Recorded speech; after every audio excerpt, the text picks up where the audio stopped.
Suara masuk. Oke, kami cek suara. Mohon informasi kalau yang sudah nonton. Mohon informasi suaranya. Thomas, tolong itu HP satu dari situ, di dalam, yang hitam.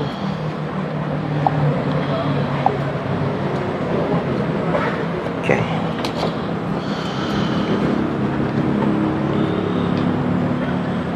Lihat tuh DP.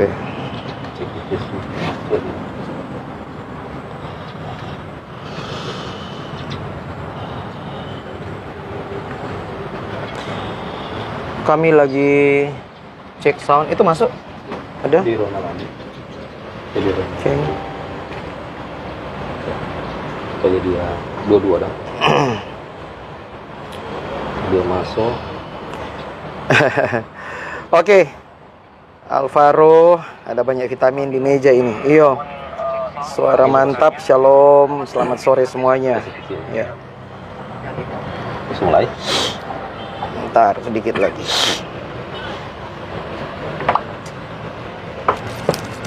Ya, terima kasih untuk teman-teman sekalian yang sudah menonton. Sedikit lagi kita akan siaran langsung. Karena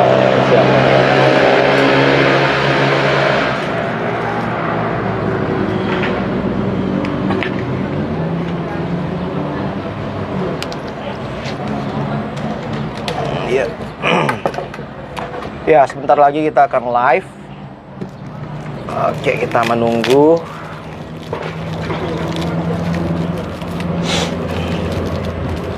Emang cuaca menunjang ini. Pas. Iya. Dari kemarin Jawa curah terus. Surat terus. iya. Minum.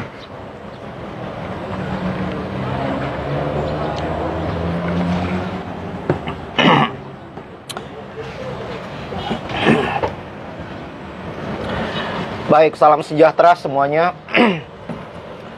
Selamat bertemu lagi dengan kita bincang santai.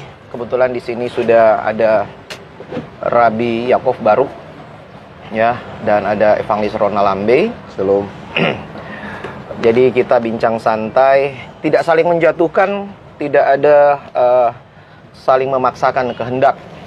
Ya, kita tetap dalam koridor bahwa kita bersahabat, tidak ada cari musuh, ya, dan dialog ini adalah dialog edukasi bersama. Di sini juga ada hamba Allah Thomas, ya. Thomas bisa pakai ini, oke. Ya. Baik, mungkin Rabi bisa memperkenalkan diri dulu. Ya, baik. Shalom. Nama saya Rabi Yakov Baruch. Saya pimpinan di Syara Shemaim Sinagog di Tondano. Sehari-hari juga berprofesi sebagai dosen di Fakultas Hukum Unsrat.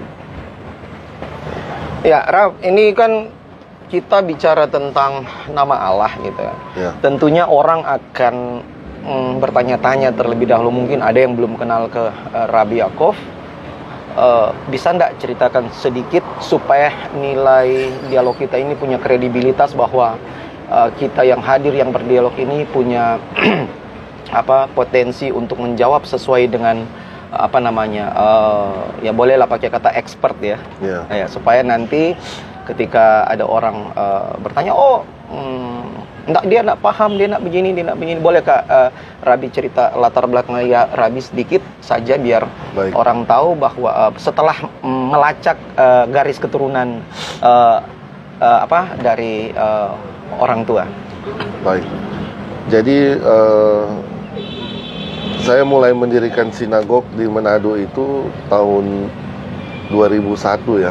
2001 ya. 2001 itu di Jalan Garuda. Kemudian tahun 2004 saya dipercayakan untuk menjalankan sinagog di Tondano waktu itu.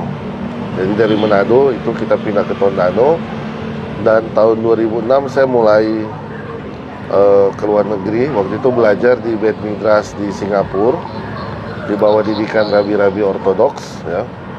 Dari tahun 2006 sampai 2009 saya bolak-balik ke Singapura, belajar di Beit Midrash di sana. Kemudian tahun 2009 terus sampai 2016 saya belajar ke Israel. Jadi saya berapa kali ke Israel, saya belajar di Yeshiva di Yerusalem, di Mesharim. Juga tahun 2016 waktu saya ke Amerika, saya belajar di Yeshiva di Chabad di Brooklyn. Itu semua tentunya untuk membuat saya sebagai menguasai agama Yahudi untuk bisa menjadi pemuka agama di sinagog Tondano. Karena untuk bisa menjadi pemuka agama tentu kita harus belajar sebagaimana misalnya para pastor lewat di seminari, ya kan? Sehingga pendidikan juga para ustadz lewat di pesantren. Nah, untuk menjadi rabi juga harus belajar di yeshiva, harus duduk di dalam yeshiva belajar dari tuntunan para rabi-rabi tentunya. Tapi proses di yeshiva itu sangat panjang, sehingga saya masih dalam taraf untuk menyelesaikan sampai sekarang. Tapi karena ada pandemi kemarin yang membatasi gerak kita untuk bisa ke luar negeri, saya mengambil jalan lewat online. Karena jalur online itu disediakan sejak ada pandemi. Jadi memang yang saya pelajari sebagai rabi bukan hanya masalah nama Tuhan. Nama Tuhan itu yang paling dasar sebenarnya ya. Tapi tentunya jauh lebih ke tentang agama Yahudi, tentang cara melaksanakan ritual-ritual dan juga tentunya tentang berbagai perayaan dan lain-lain gitu ya.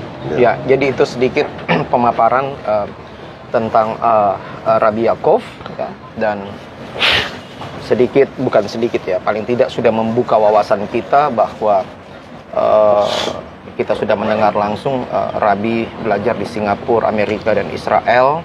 Dan tentunya Raf, saya kan pernah ke rumah Rabi waktu itu, melihat ada sertifikat untuk apa, nama atau nama Rabi yang diganti atau apa itu? Akte lahir.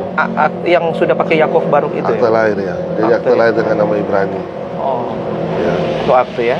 Kemudian ada undangan-undangan secara khusus buat rabi ya. Sebenarnya di Indonesia sendiri ada berapa rabi?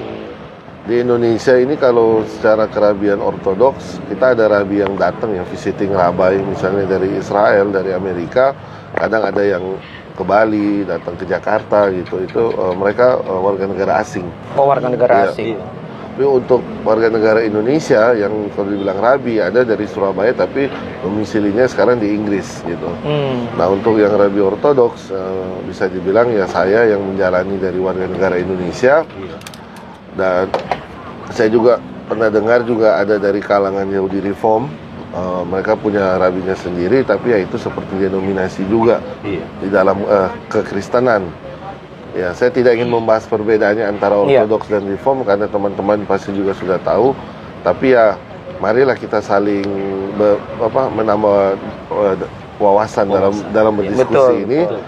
Alangkah indahnya kalau tentunya ya dari kalangan Kristen dan kalangan Yahudi kita bisa kolaborate, karena namanya kebenaran itu, ada yang bilang kebenaran itu relatif, tapi buat saya kebenaran itu mutlak. Mutlak, iya. Tidak harus versi Yahudi, versi Kristen. Kalau namanya dia kebenaran, dua-duanya akan menerima secara baik. Iya. Seperti itu buat saya ya. Betul. Ya. Ya, ini sebagai wawasan saja ya, Rafa.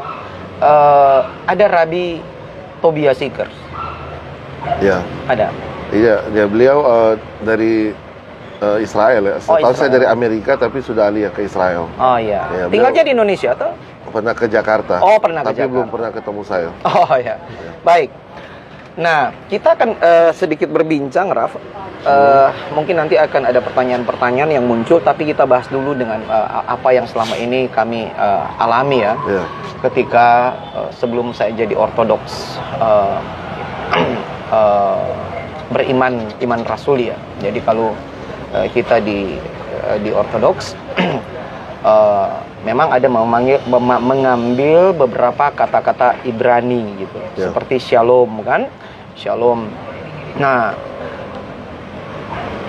menurut yang Rabi pahami tentang shalom Elohim, ya salam-salam yang disampaikan oleh orang-orang yang berkata shalom Elohim, apakah sudah tepat penggunaannya atau bagaimana, Raf? Oke. Maaf sebelumnya. Menurut saya ya, ini kita sering dengar ya, apalagi yang di Manado kan. Tapi jujur kalau ya saya bukan duduk sebagai ahli bahasa Ibrani di sini, tapi saya bisa katakan itu typo sebenarnya. Kenapa typo? Maksud mereka sebenarnya ingin mengatakan Shalom Aleichem. Oke. Karena Shalom Aleichem itu bentuk sapaan, sama seperti Assalamualaikum dalam bahasa Arab. Jadi kalau kita bilang Shalom Aleichem, kita menyapa orang lain.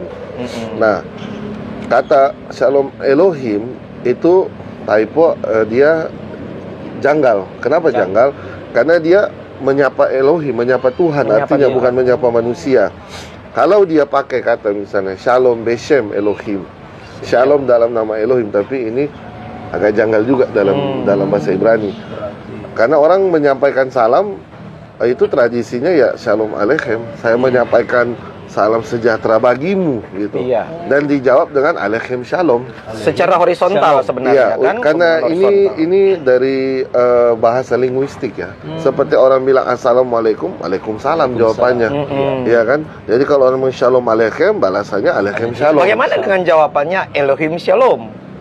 Ya itu saya bilang penggunaan mungkin ya euforia Ibrani yang ada di kalangan Kristen tertentu ya. Saya lihat ada yang suka pakai Ibrani ini, mungkin karena mungkin lebih merasa ada suatu ya lebih diberkati mungkin dengan penggunaan itu. Tapi sebenarnya itu typo. Jadi dalam arti juga itu sebenarnya kesalahan. Saya nggak bilang itu kesalahan kecil ya, tapi mungkin kesalahan salah dengar, salah ini, sehingga itu dilestarikan terus gitu. Saya kalau ke teman-teman saya agak tegas, saya langsung katakan Shalom Aleichem gitu. Saya ralat karena saya tahu mereka tidak tahu gitu. Nah, itu maksudnya gitu. Iya. Dan kalau tahu saya kan di Kristen ada salamnya sendiri kan dalam bahasa Ibrani kan gitu. Bisa lebih lengkap gitu misalnya di dalam teks-teks Perjanjian Baru. Tapi tidak ada langsung Shalom Elohim buat saya gitu. Jadi ini suatu hal yang ini hal keliru yang dilestarikan terus-menerus gitu. Nah, itulah tugas kita sebenarnya, kita melakukan dialog ini adalah meluruskan. Meluruskan edukasi gitu. Betul. Sehingga tidak terbawa-bawa dengan cara atau istilahnya latah gitu ya. Latah. Jadi kami tidak menghakimi atau tidak menuding ada yang salah, tetapi karena memang inilah yang seharusnya gitu kan. Yang seharusnya salam ya. Shalom Aleichem gitu kan. Aleichem Shalom atau Aleichem Shalom, seperti itu ya. Jadi memang supaya kita pun yang di daerah ini, di Manado ini khususnya ya, teredukasi dengan bahasa Ibrani itu sendiri, bukan hanya latah mendengar orang dan akhirnya itu disampaikan teruskan. Ketika kita menyampaikan yang benar, justru mereka protes. Betul. Seperti itu. Jadi ini adalah nilai edukasi. Lepas dari Anda mau terima atau tidak mau terima, ya itu terserah gitu kan. Karena buat saya people make mistake ya. Semua pasti bikin kesalahan. Saya juga, bukan cuma orang lain. Tapi apakah kita mau merubah dari kesalahan itu? Itu masalahnya di situ gitu. Kalau kita mau terus-terusan melestarikan sesuatu yang salah, ya maka selamanya akan salah gitu. Betul. Dan itu yang salah itu disampai teruskan, akhirnya menjadi seperti sebuah kebenaran. Ya. Sehingga ketika kita yang menyampaikan yang benar, justru mereka kick balik itu sebenarnya ya. Baik. Kan ada di zaman Nazi dulu, menteri propagandanya bilang kebohongan yang disampaikan terus-menerus akan diterima sebagai kebenaran. Iya. Gitu. Betul. Nah, kita masuk pada topik sekarang. Itu sebagai pembuka saja ya. Nah, bisakah Rabi paparkan singkat saja ya tentang penggunaan tetragrammaton kan juga bukan ya, Raf? Yahweh kan apakah kata Yahweh itu saja dulu diakui oleh kaum Yudaisme? Kalau berdasarkan linguistik Ibrani itu tidak dikenal sebenarnya dalam linguistik Ibrani ya. Tapi yang saya lihat itu digunakan menjadi Ibrani Latin saat ini. Ibrani Latin dalam arti begini ya. Shemeforas ya, atau yang sering dibilang tetragrammaton itu orang Yahudi menyebutnya aja takut ya. Takut karena hormat gitu loh. Bukan karena kita najis lalu kita tidak merasa tidak suci atau tidak. Tapi memang siapa sih yang mau panggil nama ayah di rumah atau nama ibu, Iya. ya kan? Iya. Pernah nggak kita panggil nama orang tua kita secara langsung? Mungkin di budaya tertentu ada yang membela, oh itu di Amerika biasa, di Kanada biasa. Are you Canadian? Are you American? Ya kan, pertanyaan saya kan. Dalam budaya kita, budaya timur atau di budaya di Timur Tengah, itu sangat kurang ajar kalau kita menyebut orang tua. Itu orang tua kita. Apalagi ini Tuhan. Orang Yahudi meski keras kepala, tegar tengkuk, tapi berkali-kali melihat mujizat Tuhan, kebesaran Tuhan. Bagaimana kita dibebaskan nenek moyang kita dari Mesir, ya, lewat istiadat Misraim. Sehingga orang Yahudi itu takut dan hormat kepada Tuhan. Sehingga menyebutnya saja tidak berani. Tetragrammaton atau Semephoras yang sebenarnya itu salah kalau orang bilang itu YHWH, itu salah. Yud He Vav He itu orang Rabi Yahudi akan menyebutnya Yud Ke Vav Ke, dilarikan bukan ke H atau H tapi dilarikan ke K. Jadi jatuhnya orang Yahudi bilangnya YKVK. Kenapa? Untuk memplesetkan, supaya tidak menyebut secara lengkap. Begitupun, dan jangankan dalam bahasa Ibrani, dalam bahasa Inggris saja tulisan God, O-nya itu di strip. Iya, betul. Orang Yahudi menulis God itu O-nya di strip, tidak ditulis lengkap. Tidak ditulis lengkap. Even that's in English gitu loh, ya kan? Apalagi in Hebrew. Nah, jadi apa yang ketika Tuhan ketemu dengan Nabi Musa, Moshe Rabenu di Gunung Sinai, dia berbicara dalam bahasa Ibrani semua. Kemudian ya kitab itu diterjemahkan ke dalam bahasa Indonesia. Untuk memahami peristiwa itu, pahami dalam konsep Ibrani, jangan dengan konsep terjemahan. Betul. Ini yang terjadi saat ini. Orang modal baca terjemahan, dia debat dengan orang yang menguasai bahasa konteks aslinya itu. Iya. Ini yang bikin kacau. Setahu saya sekolah-sekolah teologi mengajarkan bahasa asli kitab suci, ya kan? Iya. Bahasa Ibrani ada dosen-dosennya, bahasa Yunani ada dosen-dosennya. Sehingga membuat para pendeta itu mumpuni memahami Alkitab dalam konteksnya. Tapi kan orang-orang yang getol dengan kalangan ini ya, yang saya bilang ini, kebanyakan itu awam, bukan dari teologi. Kebanyakan awam. Kenapa saya bilang awam? Mereka sama sekali tidak bisa baca bahasa Ibrani. Memang, kenapa saya berani bilang begitu? Karena di seluruh teks Tanakh atau perjanjian lama dalam agama Kristen, tidak ada satupun ejaan Semephoras itu dieja menjadi Yahweh. Saya berani menjamin, dalam literatur Yahudi pun tidak ada. Senjata dari kalangan itu selalu yang dibawa tetragrammaton. Iya memang ada. 4 huruf itu dari zaman Musa juga ada. Tapi ejaannya, that's a problem. Nah, dari mana asal kata Yahweh itu? Di Wikipedia sendiri dijelaskan itu ditemukan oleh seorang teolog Jerman, William siapa saya lupa namanya. Dia yang meramu kata dari 4 huruf sakral itu menjadi Yahweh. Dari mana vowelnya A dan E itu? Dari Tuhan dalam bahasa Ibrani, Yahweh. Dia ambil dari A dan E itu ada di Wikipedia, itu jelas ditulis. Nah, jadi itu baru terjadi tahun 1800. 1800. Dia teolog Jerman, pakar bahasa Ibrani, dia bikin formula baru tentang nama Tuhan. Dan ini di luar tradisi Yahudi, di luar tradisi Israel. Jadi ini benar-benar konsep teolog Jerman yang membuat konsep nama ini. Dari mana asal nama ini? Nama ini tidak pernah ada di dalam Taurat, ejaan ini. Saya berani jamin. Bahkan 4 huruf ini kita bisa taruh semua vowel dalam Kabalah. Bisa ya? Bisa ditaruh apapun itu, tapi tidak ada dipaksa harus dieja seperti ini.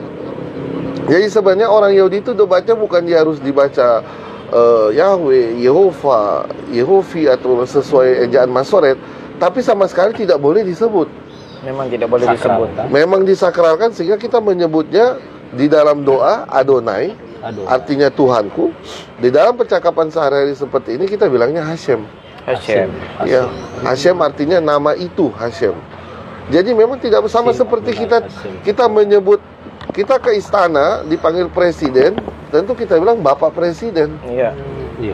Iya kan?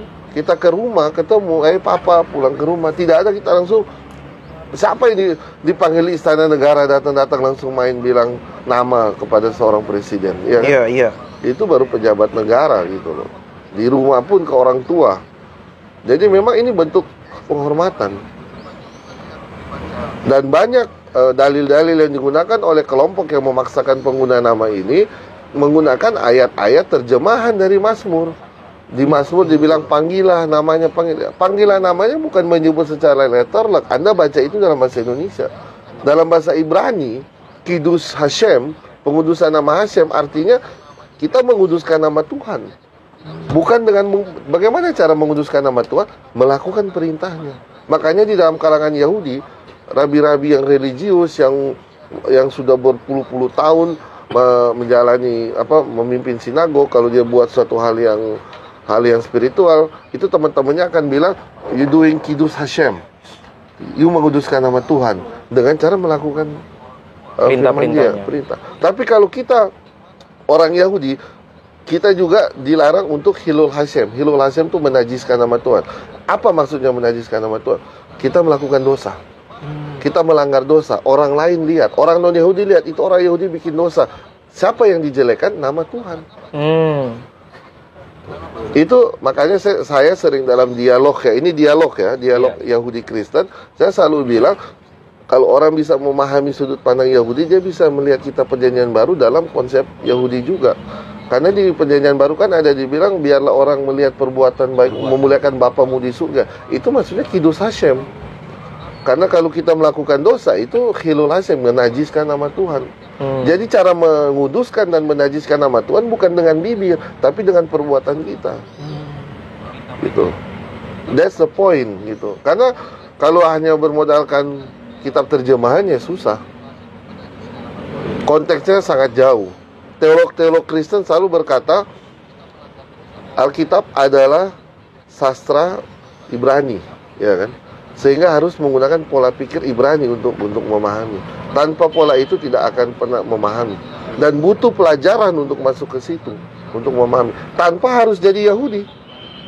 Iya kan? Para teolog Kristen ini kan belajar bahasa Ibrani, belajar Judaisme bukan untuk masuk agama Yahudi, untuk memahami kitab suci dari sudut pandang Yahudi. Sehingga tidak ditafsir bebas, tidak terjun bebas istilahnya, atau dalam bola kaki offside. Nah, bagaimana Raf dengan penafsir-penafsir yang sampai menggunakan dalam suatu ibadah mereka menggunakan nama Yahweh gitu. Sebenarnya di Israel sendiri itu ada nggak kaum ini menamakan diri kaum mesianik ya, atau apa namanya itu? Setahu saya itu diakui apa tidak? Setahu saya orang yang menggunakan istilah nama Yahweh itu bukan mesianik. Mereka kalangan lain lagi. Karena orang-orang mesianik yang saya kenal, baik itu di Israel, di Amerika, di Indonesia, mereka sepakat dengan Judaism. Menyebutnya Adonai dan Hashem. Orang-orang yang menyebut nama itu, mereka lebih dikenal dengan secret namer. Oh, secret namer. Iya. Di Indonesia pun, di Manado pun kan ada gerejanya, dan ada yang mau pakai akar Ibrani, ada yang tidak mau pakai akar Ibrani. Apa maksudnya akar Ibrani? Yaitu pakai atribut Judaism. Jadi ada yang sudah mau pakai atribut itu, ada yang belum. Dan setahu saya, kalau ditanya pendapat saya, silakan orang mau menyebut Tuhan dengan nama apapun, silakan mau menyebut dengan Yahweh, dengan Adonai, Hashem. Buat saya itu hak bebas orang. Tapi jangan hakimi orang lain. Salah. Jangan menyalahkan Yahudi. Kalau Yahudi tidak mau menyebut nama itu karena memang itu tidak dikenal oleh nenek moyang kita, ejaan itu, jangan katakan Yahudi sesat. Jangan kalau orang Yahudi di Timur Tengah misalnya, atau orang Yahudi di Indonesia menggunakan kata Allah, jangan dibilang kita ini menyembah iblis atau hal-hal yang seperti ini. Ini hal yang sangat saya tegaskan bahwa silakan orang mau menyebut nama apa saja. Itu hak orang. Undang-undang dasar menjamin. Kita tidak boleh melarang kalangan secret namer menyebut nama Yahweh itu. Itu hak mereka. Tapi jangan menyalahkan orang lain. Kalau sudah menyalahkan orang lain, ini masalahnya. Nah, tapi yang jadi ini kan, artinya begini. Yang sebenarnya secara turun-temurun yang berhak menggunakan itu, justru dalam tanda kutip mengsakralkan, ya kan? orang Yahudi itu kan kita tahu ya umat pilihan dalam arti anak-anak Hashem, anak yang tahu siapa bapaknya, Iya. tahu cara menghormatinya. Iya. Tidak mungkin kami kurang ajar kepada Hashem. Memang pernah dalam sejarah bangsa Israel itu melanggar perjanjian, melakukan dosa. Tapi kan Hashem tidak pernah membatalkan perjanjian itu. Nah, sekarang apakah nama ini ya yang tetragrammaton ini itu kekal turun temurun untuk semua atau memang khusus bangsa Israel? Nah, ini masalah ini sebenarnya berasal dari ya. Saya buka catatan sedikit ya. Iya. Itu berasal dari ayat andalannya itu di Keluaran 3 ayat 15. Iya. Ya kan? Keluaran 3 ayat 15 itu orang bacanya dalam bahasa Indonesia. Mereka tidak mau baca dalam bahasa Inggris atau dalam bahasa Ibrani, di mana Hashem berkata di situ, ya, Vayomer, saya baca sedikit ya. Vayomer ot Elohim el Moshe koh toamar el bene Israel. Berbicara Tuhan kepada Nabi Musa, katakan pada orang Israel. Dia bilang di sini, Adonai Elohe Abuteinu, Elohe Abraham, Elohe Yitzhak, Elohe Yaakov. Shalachani Alechem Sech Shemi Leolah. Nah, Leolam. Leolam di sini, Leolam Vasech Zikri Ledor Fador. Itulah namaku yang diingat harus disebut turun temurun. Jadi kalau kita lihat dalam teks asli, 4 huruf itu tidak pernah ada dieja menjadi Yahweh. Kalau kita mau baca dalam teks Masoret yang ditulis Yehova di situ. Orang Yahudi pun tidak pernah akan menyebut Yehova, tetap dengan Adonai, dengan Hashem. Nah, sekarang yang ingin saya jelaskan di sini, ketika Tuhan bilang di sini, inilah namaku selama-lamanya. Di situ dikatakan di sini, Leola itu bisa ditulis tanpa vav. Karena Torah itu tidak pakai vowel. Ya, tidak pakai vowel. Dia Torah yang asli itu dia bold Hebrew, Ibrani gundul ya. Dia dibaca ketika orang membaca tanpa vav, Leola itu bisa leale, artinya jadi Tuhan bilang sembunyikan. Jadi di dalam Keluaran 3 ayat 15 dalam bahasa Ibrani, Tuhan sendiri minta namanya itu jangan dibaca secara tegas. Sembunyikan nama itu sehingga tidak dibaca seperti yang tertulis. Karena itu namanya ketif dan kere. Dalam bahasa Ibrani ada perbedaan antara yang dibaca dan yang ditulis. Sama seperti bahasa Prancis. Tulisan croissant, bacanya croissant. Anda bilang itu croissant, diprotes oleh orang Prancis, ya kan? Nah, begitupun ketif dan kere ini, apa yang tertulis dan dibaca ini dalam bahasa Ibrani, Shemeforas, Yod Hefafe, bacanya bukan Yahweh, bukan Yehova, Adonai atau Hashem. Sudah dari sana aturannya karena Tuhan sendiri yang minta. Di dalam 3 ayat 15 itu bahwa dia minta jangan disebut namanya. Dan dibilang ini kita harus memahami sebagai untuk menyembunyikan, yang berarti bahwa pengucapan cara nama Tuhan itu harus disembunyikan. Tidak boleh disebut, dan beginilah seharusnya itu disebutkan. Jadi Tuhan mengajari, karena di Sinai Nabi Musa menerima 2 Torah, satu yang tertulis Shebiktav, satu Sheba'alpeh, lisan. Jadi setelah dia bicara, Nabi Musa menulis, Tuhan bicara lagi itu secara lisan. Nah, di secara lisan itu dikasih tahu oleh Tuhan nggak boleh. Bapak-bapak gereja karena hanya mengkanon yang tertulis Pentatuk, tidak mengkanon oral Torah, maka orang-orang ini yang menggunakan Alkitab turunan sekarang, modern ini, tidak memahami perintah Tuhan kepada Musa untuk jangan menyebut namanya secara langsung. Iya. Itu ada di oral. Iya, di oral Torah. Iya. Di Torah cuma dibilang, buatlah pondok pada tanggal 15 bulan ke-10 Tisri. Pondok itu ukuran berapa tingginya? Tidak disebutkan. Berapa lebarnya? Itu semua ada di oral Di Torah. oral Torah, tradisinya. Untuk lisan diturunkan Untuk lisan, secara lisan. Jadi 2 Torah ini yang diturunkan. Di Torah tidak dibilang Kain dan Habil menikah dengan siapa. Iya, betul. Oh iya.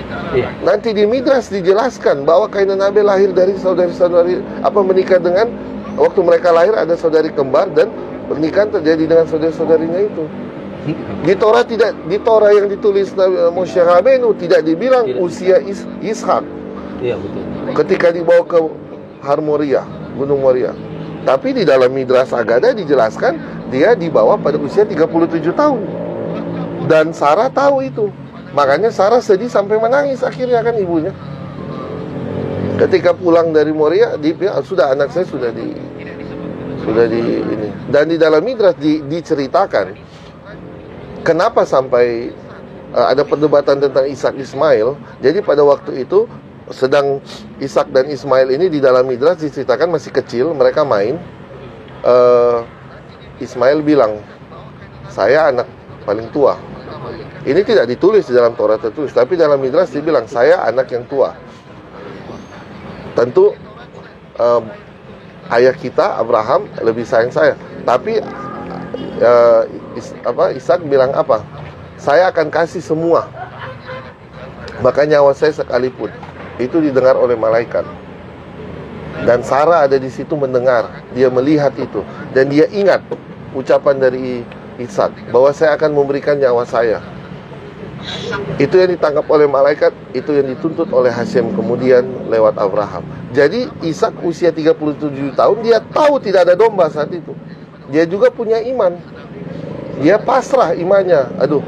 Dan Sarah yang mendengar janji waktu dia masih kecil, tahu sudah dibawa ke Moria akan dipotong, selesai. Dia sakit-sakit sampai dia meninggal. Jadi memahami cerita dalam Torah jangan hanya mengandalkan Torah tertulis, apalagi yang sudah diterjemahkan. Ada penggunaan orang Torah, ada penggunaan Midras Agada, dan ini orang Yahudi melihat ini secara ribuan tahun turun temurun dan komplit. Dilihat ini suatu kesatuan. Jadi kira-kira seperti itu gitu untuk memahami setiap teks untuk dalam Torah. Tidak bisa hanya modal kitab terjemahan lalu langsung seperti di Ortodoks kan bukan cuma kitab suci kan ada tradisi kan. Ada. Itu. Jadi kira-kira seperti, dan tradisinya menguatkan kita kan. Ya. Kalau tanpa tradisi hanya kitab, ini dari mana kita belajar tahu ini sejarah untuk bikin ini, bikin itu semua. Ya itulah oral Torah itu seperti tradisi di dalam Kristen Ortodoks gitu. Kira-kira seperti itu ya. Kalau ada ya? nanti pertanyaan-pertanyaan yang akan muncul, silakan dimunculkan. Saya monitornya lewat HP di sini ya. HP di sini. Ya, kita diskusi santai saja. Iya. Ini sebagai edukasi ya, bukan. Bentar. Ini ada salam dari Roy Yonasta. Shalom Bang Toar. Shalom. Kemudian siapa lagi di sini? Mungkin mau menyampaikan? Ya, silakan. Menanggapi Pak fenomena Evangelis Ronald. Bagaimana? Memang Rabi, kalau kita lihat sekarang, apalagi juga saya juga pernah gabung di beberapa ministry, namanya Netzarim Ministry. Jadi mereka itu menggunakan kata Yahweh. Jadi sama dengan contoh Shalom, Elohim, Bisem, Adonai, Yahshua, Hamashiach. Jadi mereka mengatakan bahwa itu bahwasannya harus menggunakan kata Yahweh, tidak boleh kata Allah. Baru yang kedua, yang benar adalah pakai kata Yahshua, Hamashiach.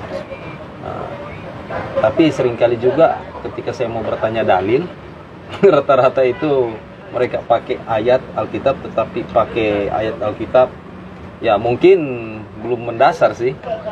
Karena waktu saya pikir begini, harusnya kalau dia pakai bahasa Ibrani, mereka juga harus menguasai bahasa Ibrani juga, tapi punya dalil. Jadi begitu. Ternyata nanti sampai saat ini saya dengar penjelasan Rabi, ternyata itu tidak sembarangan gitu. Ya kalau saya tetap konsisten bahwa itu hak ministry Netzarim, termasuk hak mereka. Kalau mereka mau menyebut Tuhan dengan nama apapun, yang kita soroti di sini kan yang menyerang teman-teman Kristen Ortodoks, menyerang ministry lain, menyerang kalangan Yudaisme. Ini yang membuat kita harus meletakkan pada duduk persoalan ini gitu. Karena kalau memang bicara linguistik, ya jangan sampai keliru gitu loh. Kalau misalnya, karena satu hal yang pernah terjadi dalam diskusi dengan saya, kalangan secret name ya namanya, kelompok mereka secret name ini, Mereka ini anti sampai istilah L tuh di anti gitu. Jadi bayangkan Immanuel itu dibaca Immanuya. Ini sudah perusakan tata bahasa. Karena di zaman Abraham Avinu alaihi shalom, di sana memang orang menyebut Tuhan masih El Shaddai, El Gibor. Itu ada L itu. Iya kan? Bahkan Tuhan ketemu Musa dia bilang, Ani Adonai Elohe Avoteinu, Elohe Abraham, Elohe Yitzhak. Tuhan sendiri menggunakan kata Elohe, tapi kalangan ini anti dengan kata El. Diganti jadi itu tadi Immanuya, Immanuel jadi Immanuya, jadi semua dipaksa harus ke situ. Sehingga kata, saya ambil contoh aja, misalnya kalau teman-teman Kristen Ortodoks tahu penggunaan nama Yesus ya, dalam bahasa Ibrani kan Yeshua ya. Yeshua itu kenapa Yeshua itu nama pendek? Itu nama pendek. Yeshua itu nama pendek dari Yehoshua. Jadi nama panjangnya Yehoshua. Tuhan adalah keselamatanku. Yehoshua dipendekin jadi Yeshua. Nah, mereka ini memaksakan untuk bacanya Yahshua, bukan Yeshua. Yahshua. Iya betul. Padahal kalau mau dipaksa ke panjangnya harus Yeshua, bukan Yahshua. Kenapa? Karena Yod dan He kalau di depan awal kalimat itu yang ketemu itu tidak pernah Yah untuk nama Tuhan. Saya kasih contoh. Yehoream. Iya. Apa itu? Yehonatan. Ya kan? Yehezkiel. Jadi nama-nama yang dari depan itu Yehoshua disingkat Y dan H itu di depan harus di depan. Tidak ada Yahoshua, Yehoshua dalam bahasa Ibrani. Jadi berubah ya. Yehonatan jadi Yonatan. Yehoel jadi Yoel. Itu panjang dan pendek. Ibrani selain maskulin feminim ada singkatan panjang dan belum lagi ada akronim. Akronim misalnya Habat, Hokmah Bina Da'at gitu kan. Atau Rashbi, Rabbi Shimon Bar Yohai. Itu akronim-akronim. Nah, kalau kita lihat di sini Yod ya, jangan kita bilang Ye dan Ha, ini bahasa Indonesia. Bahasa Ibrani Yod dan He tidak bisa Yah di depan. Kalau kita paksa Yah, bahasa Ibrani untuk Yah di depan itu Yahalom, diamond, berlian, Yahalom, bukan nama Tuhan. Berlian bukan nama Tuhan. Ada Judaism, Yahadut, dua itu. Tapi kalau mau paksa, dua itu aja yang ada di bahasa Ibrani dengan Yah. Tapi kalau untuk itu harus Ye. Sekarang pertanyaannya, andalan mereka kata haleluya. Kenapa pakai haleluya? Karena Yahnya di belakang. Kita lihat dari Abiyah, Eliyah, Yeremia punya nama, Yermiyahu, Eliyahu, Yahya. Yod dan He bisa pakai A di depan kalau itu di ekor, bukan di depan. Begitupun haleluya. Tapi kalau dia secara lengkap dia mau potong haleluet seperti di Torah, dia bacanya haleluet Adonai, haleluet Yod ke Vav ke di depan, tidak langsung Yah di belakang. Hai pujilah Tuhan hai segala bangsa, haleluet Adonai kol goyim. Jadi kalau haleluya itu singkatan seperti Yeremia, Abiyah. Ini linguistik, jangan Anda rubah bahasa orang. Tidak boleh.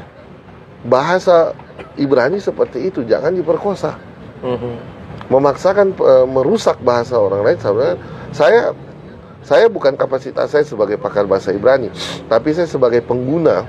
Setiap hari saya berdoa dalam bahasa Ibrani, apa yang ada yaitu yang dibaca dan dipergunakan. Jangan rubah kemudian dia menjadi lain. Kalau Anda menyingkat, mengakronimkan masih bisa, tapi jangan merubah kata-kata yang memang seperti Immanuel ya Immanuel, jangan Immanuya. Itu loh. Raf, bagaimana dengan orang-orang Yahudi penganut Yudaisme itu yang tinggal di tanah Arab? Mereka menggunakan untuk menyebut nama itu? Apa yang mereka gunakan? Nah, kalau di dalam doa, tentu mereka tetap menyebutnya Adonai. Dalam bahasa sehari-hari, kembali ke tergantung mereka bahasa lokal setempat. Saya nggak usah rumit-rumit ya. Orang Yahudi Irak yang ada di Indonesia, yang datang dari Wahdat orang tuanya. Mereka di Surabaya, di Jakarta. Kalau ketemu apa? Insya Allah. Nah, Insya Allah ya. jadi tetap kata Allah masih Alhamdulillah. tetap dipergunakan ya. sebagai Karena bahasa itu lokal. linguistik. Linguistik. Orang Yahudi Arab, orang Kristen Arab menggunakan kata Allah. Iya. Bahkan dalam ejaan Allah, bukan Allah. Di Indonesia orang Kristen pakai Allah. Di Timur Tengah yang dipakai ya Insya Allah. Ya, masalahnya sekarang, Alhamdulillah, itu bahasa linguistik. masalahnya Raf sekarang ada di Manado. Ya, saya pernah melayani di suatu tempat dan mereka adalah secret namer. Bahkan kata Allah kan memang mereka tidak mau sebut gitu. Justru mereka ganti, dan ini memang gantinya memang ekstrim sekali. Ekstrim sekali, sangat ekstrim. Dalam tanda kutip memang betul-betul sangat ekstrim. Bahkan mereka bilang, "Oh, sudah jadi sebut itu nama itu kata Allah itu." Ya, kata Allah. Kemudian bahkan mereka pakai kata binatang. Saya sering dengar mereka bilang itu iblis juga. Saya pernah dengar ada ya. KKR Maaf dari ya, kelompok penonton itu. yang mendengar ini, Iya. bahkan mereka mengatakan itu anjing. Iya. Sampai begitu. Ini yang jadi apa ya? Jadi Ya, kalau buat teman-teman Kristen ya mungkin ingat aja pohon dikenal dari buahnya kan. Orang diketahui dari ucapannya kan. Jadi ya belum tentu merepresentasikan juga kan. betul ya. Buat saya ya. Iya. Ya. Jadi memang sangat miris sekali ya mereka. Ya, Araf gini. Bagaimana dengan tradisi-tradisi Yahudi atau yang dilakukan dalam peribadatan Yahudi? Kemudian ada golongan-golongan tertentu digunakan oleh orang yang bukan Yahudi, misalnya di satu denominasi gereja gitu.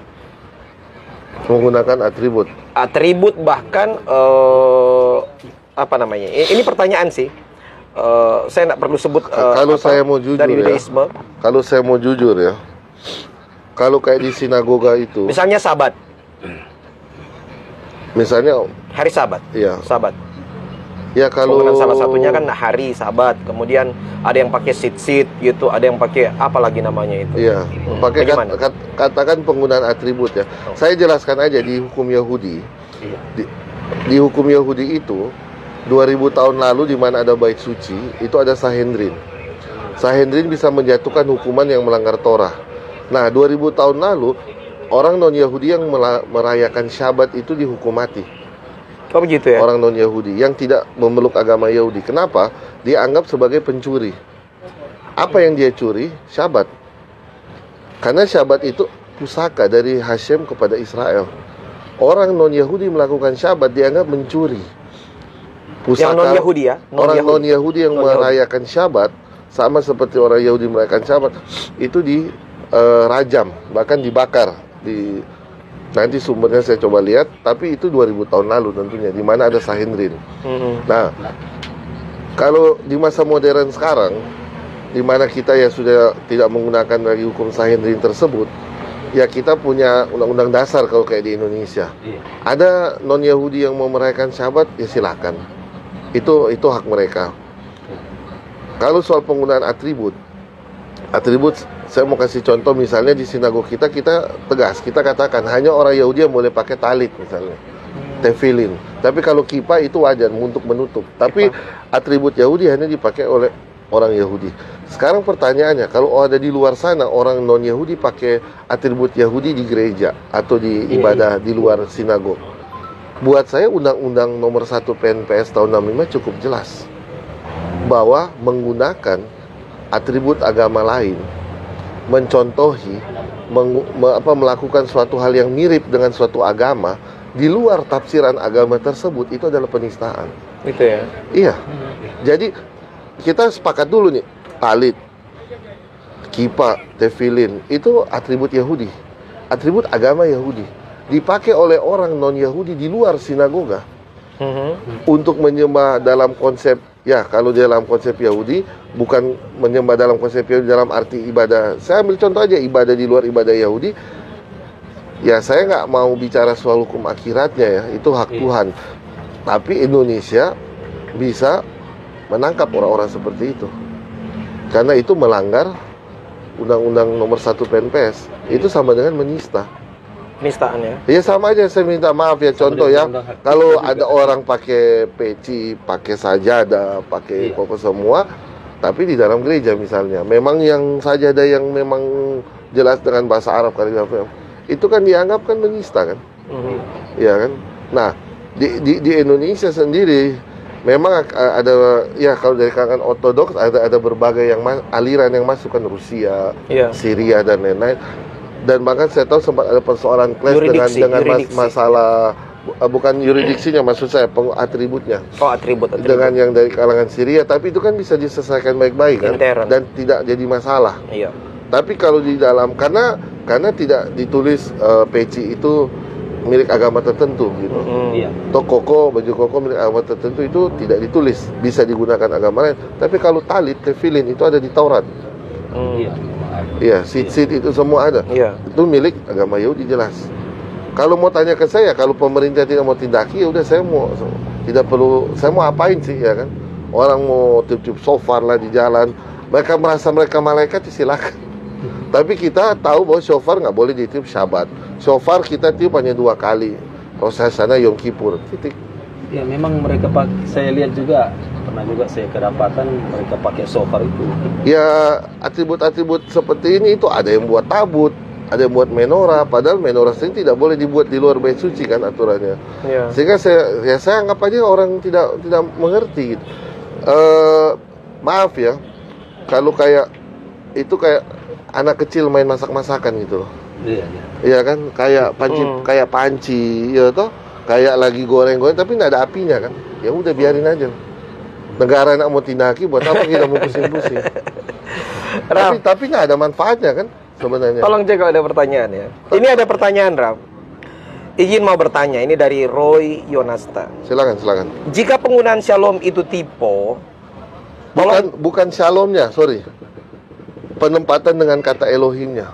Oh ya, yang shalom Elohim itu ya. Jadi orang non Yahudi menggunakan shalom itu bebas ya, karena itu apalagi asal dia diucapkan benar, misalnya shalom alechem gitu, itu tidak ada masalah. Ini linguistik. Di Israel bukan hanya orang Yahudi mengatakan shalom.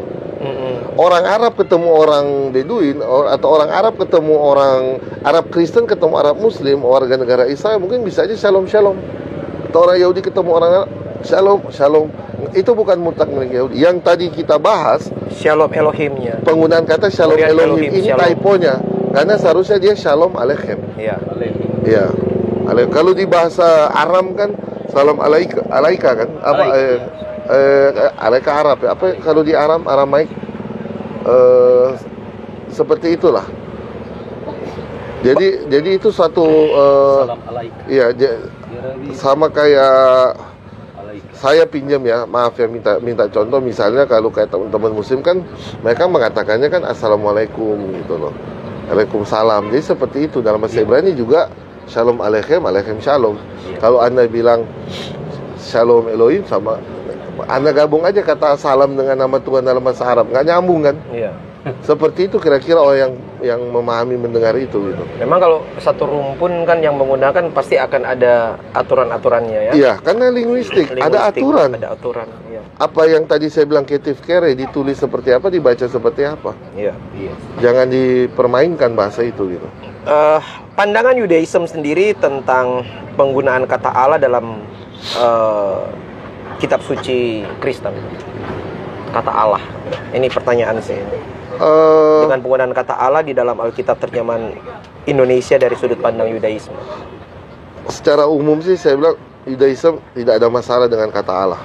Kata Allah tidak ada mau masalah, dibaca ya? Allah. Soalnya yang tadi yang seperti Rabi bilang, yang orang Yahudi Arab tetap pun juga menggunakan kata Allah. Iya, tetap ketemu, bahkan rabi-rabi Yahudi Shohet, ya, rabi-rabi Yahudi Shohet yang suka memotong tukang jagal daging itu, mereka dulu di Amerika kadang suka potong itu bilangnya Bismillah.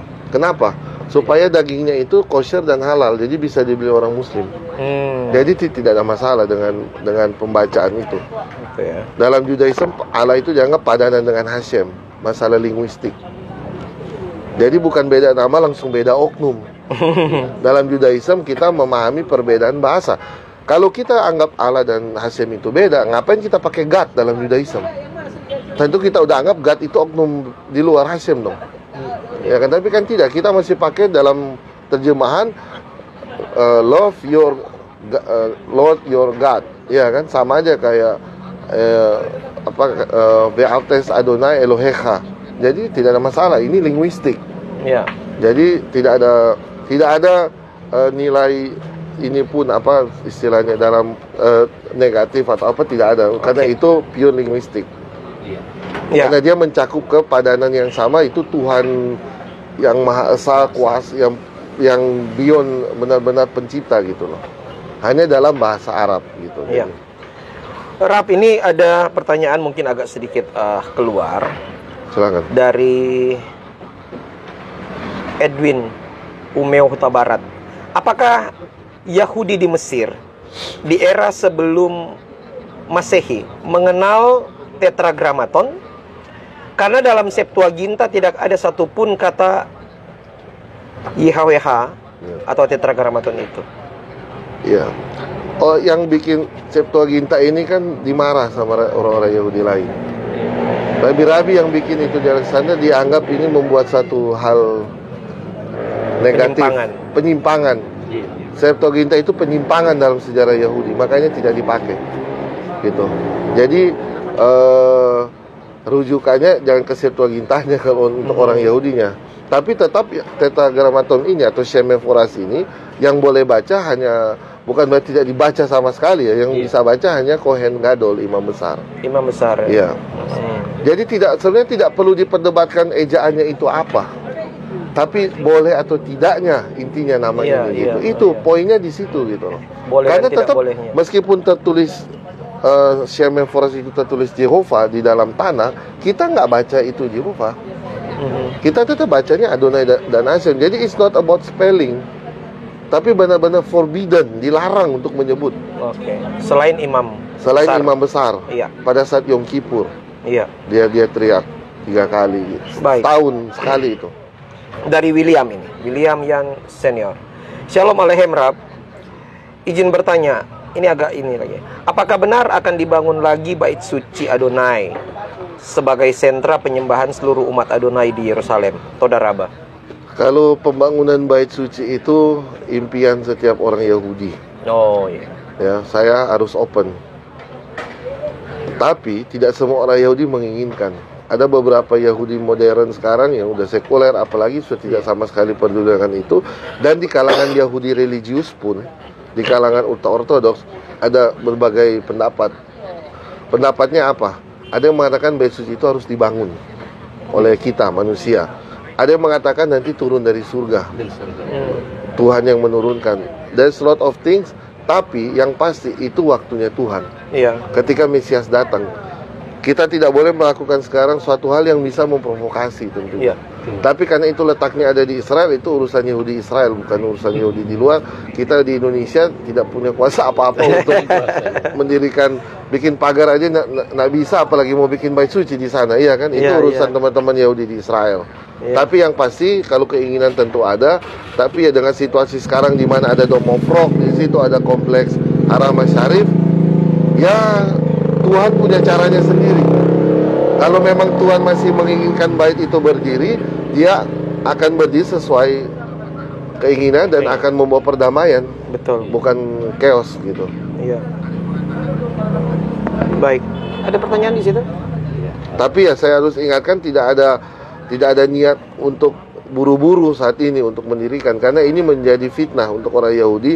Mau cepat mau bom misalnya masjid Dome of Rock untuk mendirikan bait suci, ini semua fitnah gitu, tidak ada. Ketika Israel, ya saya ambil sejarah ini ya, Israel merebut Yerusalem lewat Jenderal Moshe Dayan, dia mengembalikan kompleks Haram Syarif atau Temple Mount itu ke wakaf Jordania. Jadi orang-orang harus tahu yang nonton ini, yang menguasai kompleks Haram Syarif itu yaitu pihak wakaf Jordan, bukan Israel. Itu di Indonesia selalu dibilang Israel yang menduduki kawasan Aqsa. Ini tidak benar. Yang menduduki itu wakaf. Kalau ada kekacauan, kerusuhan, baru masuk polisi Israel ke dalam. Tapi yang menduduki itu bukan menduduki, yang memiliki saat ini pihak wakaf Jordan. Jadi dikembalikan oleh Moshe Dayan untuk perdamaian. gitu. Ini Rabi, ada pertanyaan dari apa nih? Joepi Aldo. Cupi Aldo. Joepi Aldo. Dia bilang, apa Yahudi yang bilang nama Yahweh itu saya pernah nonton videonya kalau tidak salah di Amerika Selatan. Yang bagaimana kata itu, Rabi? Tidak ada satupun orang Yahudi akan menyebut Yahweh. Satu. Jadi tidak ada. Iya, mungkin kalangan-kalangan yang menyerupai. Karena memang ya kita tahu sendiri saat ini ya banyak orang yang mau menyerupai dengan atribut ini. Iya, jadi memang saya bisa meluruskan. Iya, betul. Dan kalaupun ternyata memang ada benar orang Yahudi yang beragama Yahudi menyebut itu, perlu di riset kembali. Gitu. Karena bukan masalah salah ejaannya, tapi tidak boleh menyebut. Tidak sembarang. Berarti dia tidak menghormati pencipta itu gitu. Di kitab Wahyu pasal 2 ayat 9, pasal 3 ayat 9, ada orang yang seakan-akan mau seperti Yahudi. Kemudian dikatakan itu jemaah iblis gitu, ya. Ada ayatnya. Saya itu. tahu banyak tafsiran ini dituduhkan ke kalangan Yahudi. Kenapa? Karena yaitu karena orang Yahudi tidak percaya Yesus, sehingga dianggap orang Yahudi yang tidak percaya Yesus ini bukan Yahudi asli, tapi jemaah iblis. Ini kebablasan. Mungkin Ini ada orang yang bukan tidak ada darah Yahudi, tetapi menyerupai. Ini yang Yahudi. saya mau bilang. Oh iya. Jadi begini, ada kebablasan Yahudi dituduh sebagai pihak jemaah iblis karena itu tidak meyakini Yesus misalnya. Padahal di situ jelas bicara tentang ya ini mungkin orang yang tidak punya darah Yahudi. Ini nubuatan gitu loh di kalangan Kristen bahwa akan ada datang masa orang-orang yang tidak punya darah Yahudi, tidak mengkonversi ke agama Yahudi, tapi ngaku-ngaku Yahudi, dan mereka jelas berdusta kan. Dan bapak segala dusta siapa? Iya kan, jadi ya itu. Kita harus melihat kitab suci kan, teman-teman Kristen harus lihat secara utuh gitu. Jangan cuma per case di situ, harus tarik juga ke Injil lah. Bisa menjawab pertanyaan kan. Ya, saya sendiri melihat ini orang yang tidak ada darah. Makanya kenapa tadi saya flashback, minta penjelasan dari Rabi untuk penelusuran tentang darah Yahudi dari Rabi tadi, sampai saya menyinggung tentang akte itu kan. Itu di dalam agama Yahudi atau hukum Yahudi halakha, siapa yang disebut Yahudi? Pertama, mereka yang lahir dari ibu Yahudi atau yang konversi ke agama Yahudi. Itu ya. Jadi dua jalan untuk menjadi Yahudi. Ya kita fair lah, istrinya Musa dari mana sih? Orang Midian. Iya kan? Istrinya Boaz siapa? Ruth. Orang mana? Kita tahu bahwa ada pencampuran itu. Tapi mereka convert masuk. Jadi kalau mau jadi Yahudi, ya kalau memang tidak ada darah, tinggal convert. Convert ya. Ya. Ini mic-nya, ini pakai mic. Ya supaya masuk. Ya, supaya masuk di itu. Karena Raf, sebelum dia, ini satu lagi. Tetap dari Roy Yonasta. Izin bertanya lagi, jika Yudaism sangat disiplin dalam penyebutan Adonai atau tetragrammaton tadi, karena memang satu pribadi yang sama, apakah Adonai dan Allah pribadi yang sama? Itu pertanyaan. Kemudian dilanjut, seperti halnya Yeshua HaMashiach dan Yesus adalah satu pribadi yang sama. Bagaimana dengan Adonai dan Allah? Apakah pribadi yang sama? Ya, kalau dalam hukum Yahudi ya, antara Hashem dengan Allah itu, kalau bilang masalah satu pribadi atau apa itu kan ya, saya nggak mau terlalu jauh ya. Tapi Judaism tidak melihat itu sebagai sebuah berhala gitu. Jadi karena konsep Allah itu sendiri dalam Islam tidak berbentuk, tidak ada ininya, sehingga bisa dibilang itu tidak ada masalah. Tapi memang kalau masuk ke kasus dengan Kristen, ya mohon maaf sebelumnya, hukum Yahudi mempunyai sikap yang berbeda dalam itu, di mana memang tokohnya ini, tokoh Yesusnya sendiri dianggap karena kan dari manusia kan. Iya. Manusia yang dituhankan, sehingga itu disebut di dalam Judaism Avodasara. Jadi ada Avodasara, ada Avodatelilim.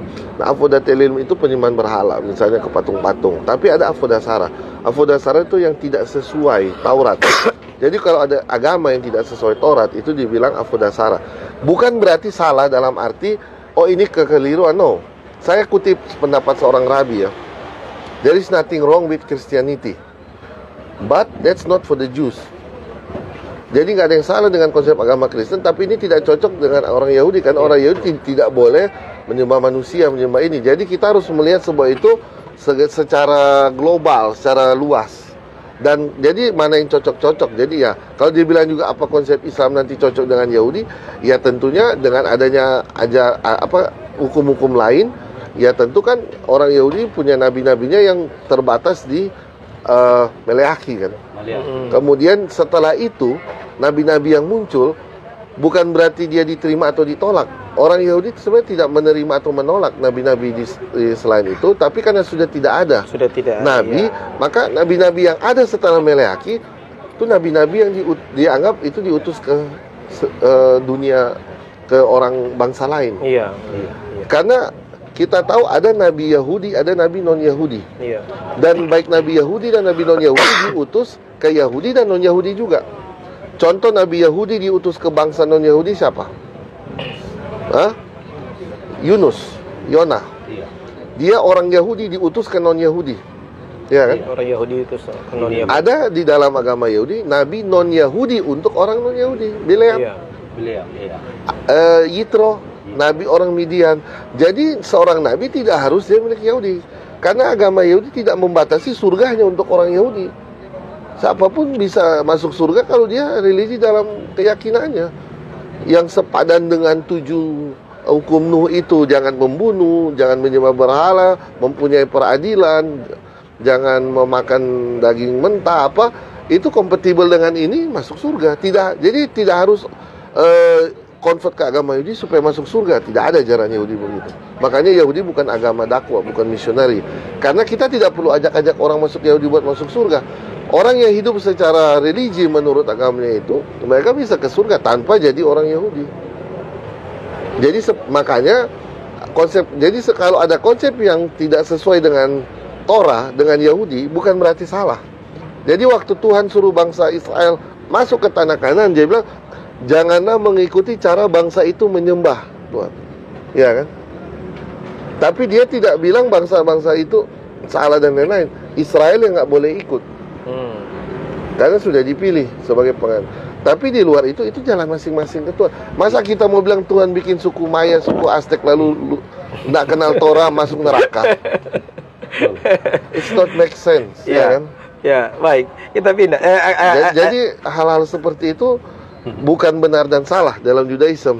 Tetapi apa dia punya, kalau kayak ini kita bilang ya, tikkun olam, repairing the world, antara Yahudi dan non-Yahudi beda dong tugasnya. Orang Yahudi gimana tikkun olam? Pakai tefillin, doa syaharit, doa terus. Non-Yahudi bagaimana? Jangan buang sampah sembarangan. Itu tikkun olamnya non-Yahudi.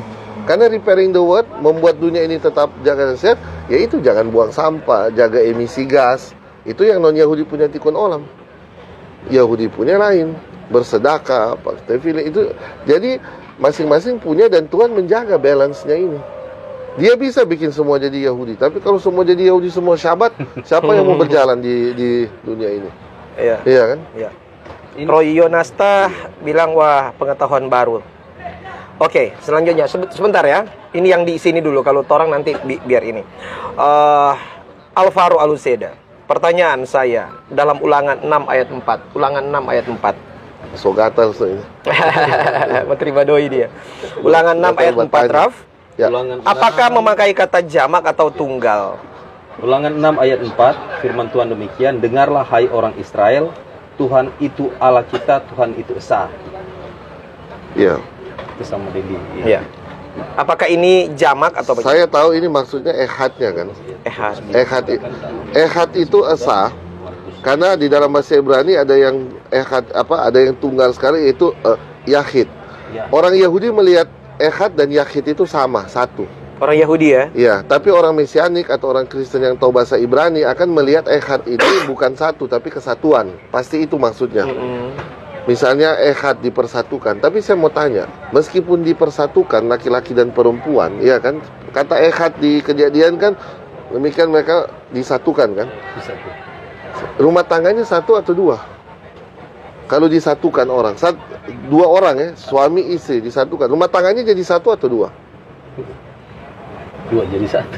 Iya, ya rumah tangganya tetap satu. Tetap satu. Iya. Jadi echad itu kesatuan, jangan lihat unsur penyatunya, tetap dia menjadi satu. Gitu. Dalam arti apa? Nggak usah jauh-jauh, saya kasih hitungan. Ini bukan berbicara angka ya, Rob. Ya, itu Bukan saya mau, berbicara angka, makanya kan? saya mau bilang, dalam arti saya mau kasih hitungan feminim, bukan maskulin ya. Kalau maskulin hitungan kan bahasa Ibrani ahad, ya kan. Tapi kalau bahasa feminim dia mulai dengan echad, satu. Ada lagu di Pesach, echad miyodea. Siapa yang tahu satu? Siapa yang tahu angka satu? Echad miyodea, echad aniodea. Saya tahu satu. Echad Eloheinu, Eloheinu, Eloheinu. Saya tahu satu. Siapa yang satu? Elohim, Tuhan kita. Jadi memang kalau bicara esa di Yahudi itu sebenarnya tetap satu. Dan sebenarnya kan juga Trinitas dalam Kristen kan tetap mau dihitung satu. Kan? Bukan tiga juga. Jadi intinya sebenarnya sama aja yang mau dibahas di situ. Bukan bicara angka. Bukan. Jadi tetap satu dalam arti itu. Iya. Makanya konsep Trinitas di Kristen pun saya tahu tetap dia pakai dari Trinity-nya itu tetap mau dihitung satu, nggak mau dihitung tiga kan? Iya. Orang Kristen aja nggak mau dihitung tiga, apalagi orang Yahudi.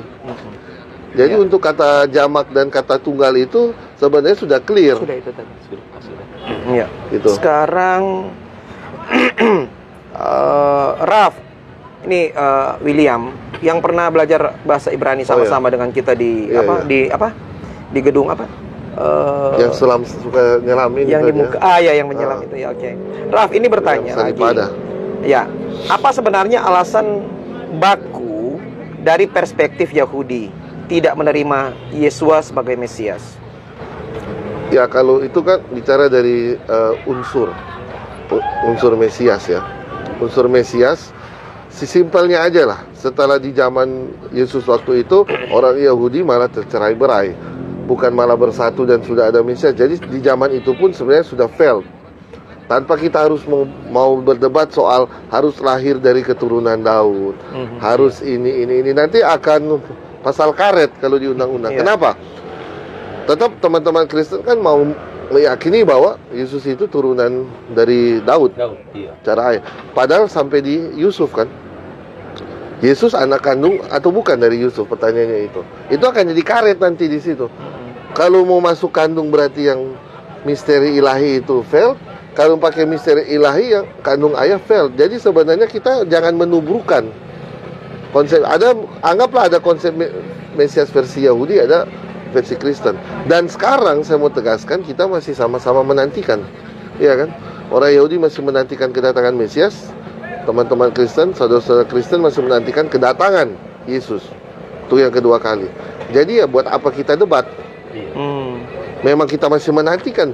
Belum penebusan Geula itu belum ada ke orang Yahudi sekarang. Belum ditebus dibawa ke tanah perjanjian, masih ada masih jalan-jalan di Mantos di sini. Yang lain masih jalan-jalan di Jakarta, di Tomohon mungkin ada orang Yahudi, orang nggak tahu. Jadi sebenarnya ini soal soal motivasi kita apa? Mau memahami firman itu dengan menabrakkan atau mau sama-sama mengambil manfaat? Benang merahnya. Benang merah kita pelajari dan bertumbuh iman masing-masing. Iya. Kan ini kita kayak duduk di halte sama-sama tunggu bus. Iya. Kita tunggu bus ke Ampap 5, mungkin ini tunggu bus ke Kembang. Iya. Nggak tahu nanti bus ini sama atau enggak, who knows. Iya. Tapi ya sudah, santun, jangan ribut lagi tunggu bus begini. Saya lebih suka pendekatan seperti itu. Untuk mengatasi dialog masalah Mesias itu antara Yahudi dan Kristen. Jadi tidak perlu diperdebatkan, saling menghormati saja. Yahudi jangan menghina versi Kristen, Kristen jangan menghina versi Yahudi. Betul. Itu. Jangan saling masuk atau saling inilah, Bapak melemahkan satu sama lain. Justru saya melihat karena kita tahu Christianity lahir dari rahim Judaism, ya harus saling menguatkan. Iya. Iya kan? Dan sebenarnya inilah tujuan kita dialog itu edukasi ya. Edukasi. Iya, bisa Tapi secara wawasan ya. Buat kami yang berdialog di sini ya enggak apa-apa gitu. buat Iya. kami, karena fair-fair aja, namanya mencari wawasan. Yang anda ini yang ada di medsos ini, ya, yang harus berhati-hati sebenarnya, jangan sampai memberikan pertanyaan yang justru mau menyudutkan satu dengan yang lain. Ini dari awal kami sudah berdialog bahwa ini adalah sebuah edukasi. Dalam agama Yahudi pun Mesias datang, dia akan menjadi raja dunia. Melek alam untuk segalanya gitu loh, bukan cuma orang Yahudi, untuk semua. Dia Prince of the World, ya kan. Jadi di saat itu kalau dia sudah datang, mau apa? Mau ribut lagi nanti, iya kan? Cukup kita jaga bibir kita santun, jangan saling menghina, melecehkan. Ini yang bahaya, menyakiti. Itu udah bukan agama, itu udah ego kita. Kalau kita menyerang, yang Kristen nyerang Yahudi, yang Yahudi nyerang Kristen, itu sama-sama salah buat saya. Lebih baik kita sama-sama menjadi penjaga perdamaian daripada kita mau saling memang menang.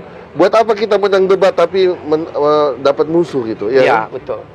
Kehilangan teman malah menambah musuh, lebih baik menambah persahabatan gitu. Iya. Tapi apakah ada landasan dari Yudaisme sendiri tentang bahwa ini orang-orang ini lebih tertarik ke pertanyaan ke Rabi ini tentang Yesus? Ini kita bicara tentang Allah, nama Allah soalnya ini ya. Tapi nggak apa-apa lah. It's okay. Sedikit aja ya.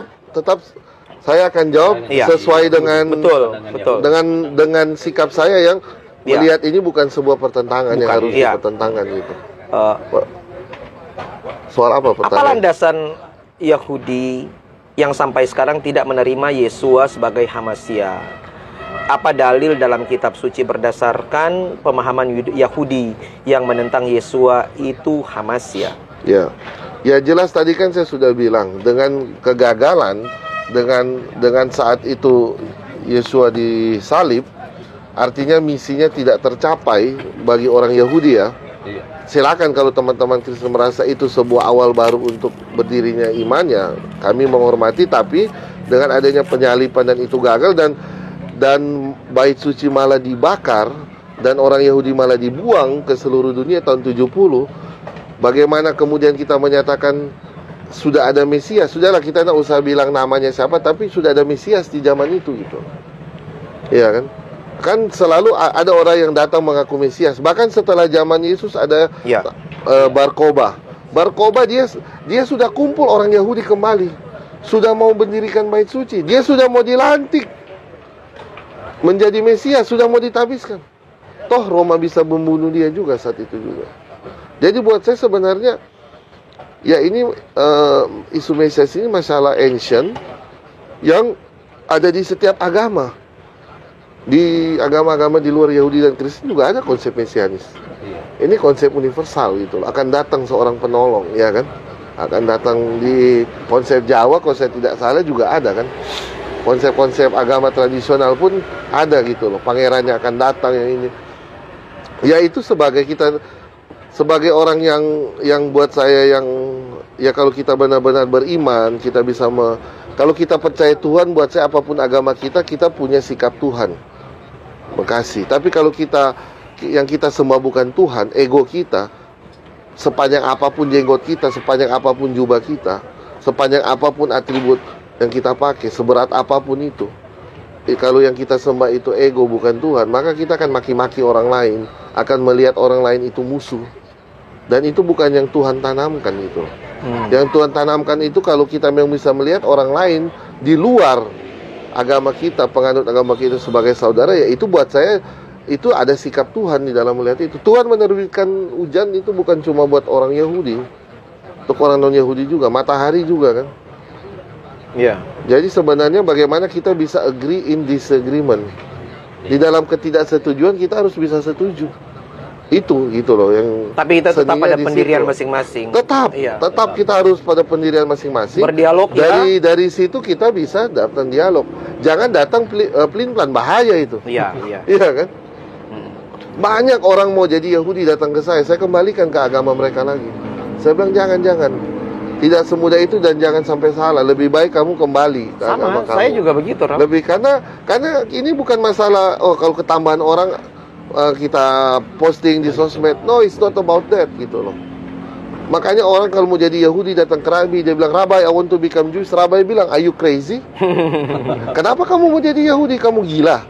Ya kan, kamu bisa makan babi bebas, tidak perlu syabat. Ngapain mau jadi orang yang dibenci di muka bumi?" Akan selalu Rabbi-Rabbi akan bertanya, kenapa? Lah ditolak lah, akan ditolak terus. Ya, saya juga mengatakan itu kepada teman-teman yang gitu. yang justru hadir saat ini. Saya bilang begini, untuk apa kamu jadi beriman ortodoks gitu? Karena di ortodoks itu banyak penderitaannya dalam arti pesta-pesta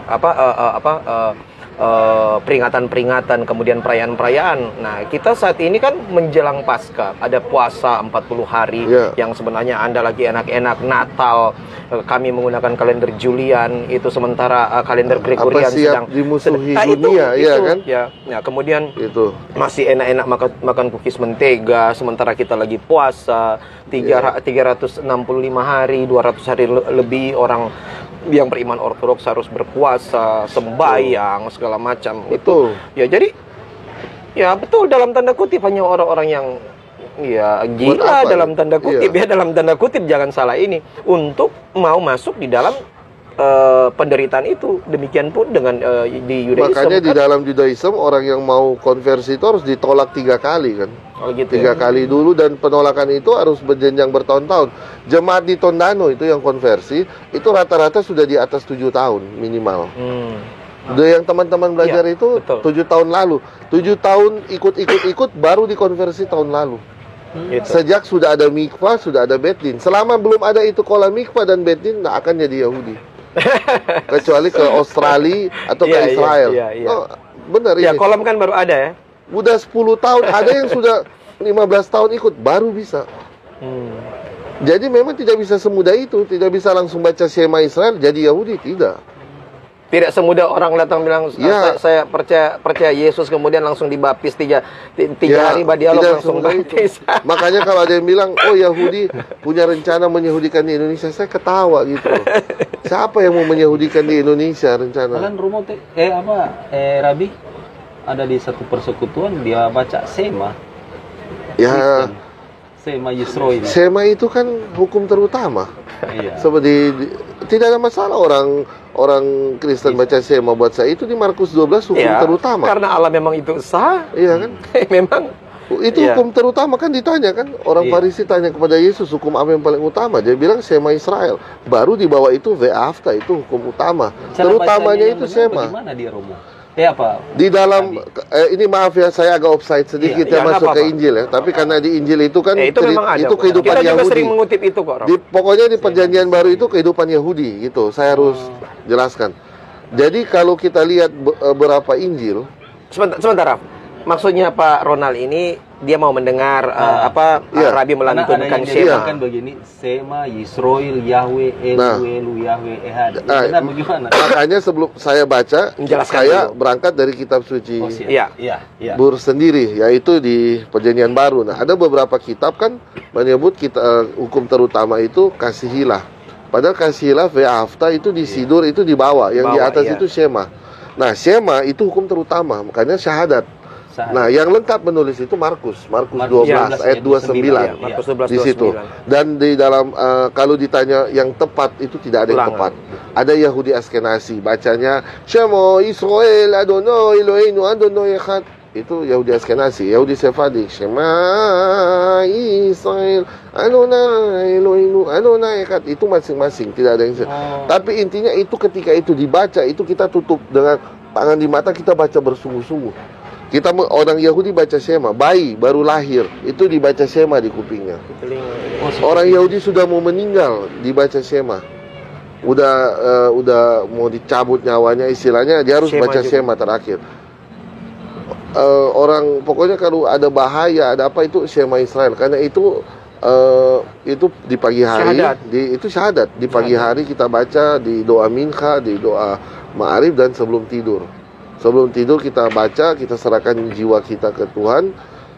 Kita orang Yahudi tidur dia baca Shema Israel, habis itu dia serahkan, saya minta 4 malaikat ya kan, Mikhail, Rafael, Uriel, Gabriel jaga 4, dan Besem Adonai Elohim Israel di atas, Elohim di atas jaga. Saya tidur, udah. Jadi biar orang, karena kan orang Yahudi tidur, Torang peroh itu kadang keluar dari tubuh, itu torang mimpi itu dia keluar Tuhan dan malaikat jaga. Nanti pagi torang bangun buka mata langsung mode ani lefaneka melechai bechayam, langsung bersyukur, terima kasih Tuhan kau bangunkan di pagi hari. Jadi dan dibaca ayat bahwa Rashid homo irat Adonai, takut akan Tuhan adalah permulaan pengetahuan. Itu doa wajib tiap pagi. Amsal ya. Harus dibaca itu setelah mode ani. Bersyukur jiwa kita dikembalikan. Kita baca buat Tuhan itu, takut akan Tuhan itu permulaan. Takut akan Tuhan, takut akan namanya, takut akan perintahnya gitu. Seperti itu jadi memang dia ajar itu tiap pagi harus takut. Makanya nama Tuhan itu benar-benar dijaga kesakralannya. Kalau kembali ke back to the topic gitu. Ya, baik Raf. Ini dari Hendra Ming, ya, hamba Allah Longinus, umat Ortodoks ini. Shalom Romo. Izin bertanya dengan Rabi. Menurut Yahudi, kapan Mesias itu akan datang? Tanda-tandanya seperti apa? Terima kasih. Kalau dari Ortodoks Judaism ada berbagai rabi-rabi yang membuat, ya kan. Ada yang rabi di Israel bilang dia akan lewat lorong di Sevat. Ada yang bilang dia harus lewat di Paris dari Chabad, sehingga Rebe ditafsir sebagai Mesias. Tapi kapan dia datang itu ya kita tidak tahu tepatnya, tapi orang Yahudi harus siap Mempersiapkan setiap anytime. Dan ya itu harus siap kapan saja karena kita tidak tahu gitu. Tapi ketika Mesias datang dia akan memimpin kerajaan Mesias masuk di olam haba gitu nanti. Langsung dunia langsung hilang. Tapi masuk ke kerajaan mesianik ya kan, Messianic Age. Baik. Raf, ini agak melenceng. Ini pertanyaan dari Miliano Taulangi Rindengan. Melenceng terus ini. Iya, ini paling banyak ini ada Keluar. tapi kayaknya sudah terjawab mungkin ya. Apa? Ini justru makanya waktu tadi sebenarnya kita terlambat itu karena Pak Evangelis Ronald ini lagi dinas luar, jadi pulang. Nah, Rabi datang sudah tepat waktu. Tadi saya lagi setting alat, kemudian akhirnya lagi menunggu biar live-nya kan sudah pakai ada berapa akun. Nah, jadi biar lengkap. Sehingga orang tak tunda. Ya, semoga nanti berikut mendapatkan waktu yang tepat. Soalnya kalau hari Kamis, Jumat, Sabtu, Rabi itu sudah agak sibuk gitu. Kemudian Pak Ronald harus menyelesaikan dengan jam kantor. Saya sendiri ya kapan saja bisa gitu ya. Nah, jadi nanti mudah-mudahan berikut akan lebih tepat waktunya. Sebenarnya bukan masalah tepat waktu. Karena memang saling mau mengisi dan memanfaatkan waktu tadi sebenarnya ya. Nah, sehingga banyak yang tanya, jam berapa mulai, jam berapa? Itu kami apresiasi segala dukungan Anda ya karena ini baru yang pertama.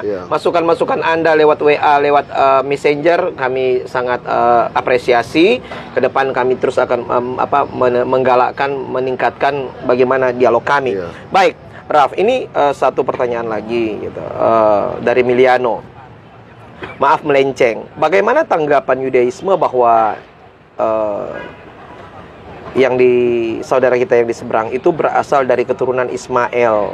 Apakah dibenarkan oleh Yudaisme? Soalnya saya sering mendengar dari pendeta-pendeta gereja aliran bahwa Yudaisme dan Kristen berasal dari keturunan Abraham, jalur Ishak dan yang seberang itu berasal dari keturunan Abraham, jalur Ismail. Kita mau bahas apanya? Agamanya atau bangsanya dalam hal ini? Karena orang Yahudi di Israel menyebut orang Arab, orang Palestina itu Bani Dodim. Bani Dodim artinya sepupu anak dari bibi, anak tante. Jadi orang Yahudi selalu melihat orang Arab itu, orang Arab itu sebagai sepupu, cousins. Dari konsep ini antara Yahudi, karena kalau orang bicara orang Yahudi kan artinya dia turunan Yahudi, memang orang Yahudi, sama seperti orang Arab. Dia dianggap turunan dari Ismail, dibilang sepupu. Tapi kalau ditarik bagaimana Yahudi melihat Islam atau Muslim, yaitu bisa dianggap turunan dari Ismail atau syariatnya Ismail yang diturunkan. Karena kita fair ya. Makanya saya selalu bilang gini ke kalangan yang anti nama Allah misalnya. Waktu Sarah diusir oleh Abraham, itu sakit hati Abraham. Dia sedih. Dibilang dia sedih sangat. Sangat sedih karena harus diusir Sarah. Dia diusir, Sarah keluar, Hagar keluar, itu dia bawa Ismail. Iya. Di padang gurun Ismail kehausan sudah hampir meninggal, almost. Dan Hagar berdoa pada Elohim. Bahasa apa dia pakai? Bahasa Ibrani. Elohe Aboteinu, Elohe Abi. Tentu tidak. Dia orang apa? Hagar. Orang Mesir, dia pakai bahasa Mesir. Ya kan? Jadi kita tidak bisa membatasi Tuhan itu hanya dimiliki oleh bahasa tertentu, oleh bangsa tertentu. Di Mazmur saja bilang, Haleluya Adonai kol goyim. Pujilah Tuhan hai segala bangsa. Goyim itu bukan seperti kita merendahkan orang. Israel pun goy. Hanya Israel dibilang goy kados, bangsa yang kudus. Tapi goy artinya bangsa. Bangsa-bangsa goyim. Bukan merendahkan orang. Di Mazmur bilang Haleluya Adonai kol goyim, kita menyerukan bangsa-bangsa memuji Tuhan. Nah, kembali ke tadi, ada beberapa rabai-rabai yang mendalami hubungan Yahudi dengan Islam, itu melihat sebenarnya syariatnya itu kompatibelnya di mana? Di antara hadis dengan oral Torah. Gitu loh. Kan saya bilang tadi, misalnya mungkin dari teman-teman Kristen tidak tahu Kain dan Habil menikah dengan siapa, tapi orang Yahudi dan orang Muslim tahu lahir dari saudari kembar lalu terjadi pernikahan. Iya. Orang Yahudi dan orang Muslim pakai baju tangan kanan duluan, pakai celana tangan kanan duluan. Oral Torah ya? Itu semua sudah diatur dari hadis dan oral Torah atau sunnah juga mungkin dalam agama Islam. Sunnah dari mana ya? Dari mila Ibrahim, dari Abraham. Kan satu rumah. Jadi hal ini bukan untuk siapa benar siapa salah. Karena teman-teman Bapak gereja kan mengambil kanon itu, tanakh itu tertulis. Yang tidak tertulis dilanjutkan lewat sunnah dan hadis tadi. Jadi seperti habis menstruasi ada pembasuhan. Iya. Itu semua kan yang dilakukan orang Yahudi dan orang Muslim. Jadi untuk urusan itu ya masih ada syariat yang sama karena dia satu rumah. Bukan berarti Kristen syariatnya beda lalu salah. Tidak, ini hanya soal ya itu tadi tradisi. Tapi dalam Kristen beda tradisi bukan berarti salah gitu loh. Ya, kami juga 40 hari belum bisa masuk. Ya ada puasa Senin Kamis bukan cuma di Muslim, di Yahudi puasa juga ada. Rabu Jumat. Puasa iya kan kita Rabu lihat Jumat. di Perjanjian Baru ada orang Farisi, itu perumpamaan ya. Orang Farisi bilang seminggu saya 2 kali berpuasa, itu Senin Kamis kan, puasa Senin Kamis. Jadi sebenarnya ya kalau sebagai kita yang sekarang udah ada di masa sekarang, ini ada benang merah antara Yahudi, Kristen, Islam. Nggak perlu kita tarik perbedaannya. Iya. Di mana kalau kita mau bekerja sama yang kita lihat lebih dulu gapnya ini jurang. Kalau Yahudi atau Kristen saling melihat jurang di tengah, kita nggak akan bisa duduk seperti ini. Iya, iya. Tapi kita lihat benang merahnya supaya ya kita bisa menjalani bahwa ternyata yang kita yakini jalani sama-sama masing-masing ini yaitu seperti Rambam bilang ya, Rabbi Moshe ben Maimon alafa shalom, kelahiran agama Kristen dan Islam itu adalah cara dari Hashem untuk menyebarkan Taurat ke bangsa-bangsa. Karena sebelumnya Taurat itu hanya di bangsa Yahudi. Nanti setelah adanya Kristenan dan Islam, Taurat itu bisa dimiliki oleh bangsa lain. Jangan heran Anda lihat misalnya saudara-saudara Muslim sunat, akhirnya ada kan? Iya, ada. Lalu akhirnya kita lihat teman-teman Kristen tahu tentang Paskah karena Tuhan menyebarkan itu. Jadi kita tidak bisa membatasi Tuhan atau surga itu hanya dalam milik satu agama, satu bangsa. Judaism tidak melihat seperti itu gitu. Ini apa maksudnya, Rob? Bagaimana dengan birkat Haminim?